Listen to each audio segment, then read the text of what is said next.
why can't you just wall off your innovation team and have them operate as a non-well managed company chasing the new best idea? Certainly all companies need new product lines.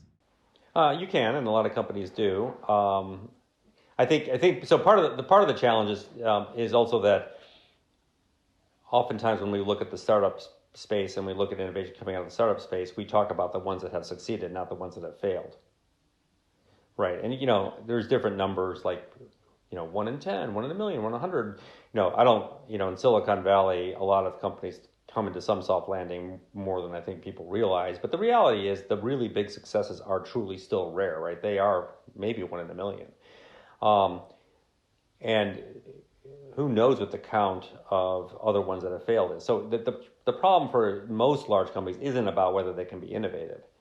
It's about whether they're the one that succeeds. Whereas when you're looking at startup companies, especially if you were in the business of acquiring startup companies, you wait to see who's going to succeed.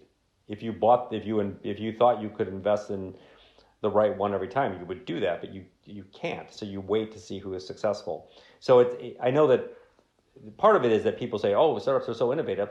No, startups have the freedom to fail a lot, and they do.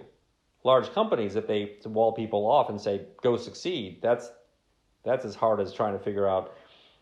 Now you're all of a sudden in the VC business in a sense, right? You're like, you got to pick the winners. So what's your playbook for that? Because I know everyone has their playbook, but they're all different. So there are lots of different ways, and everyone has their misses. So I just think it's hard to win.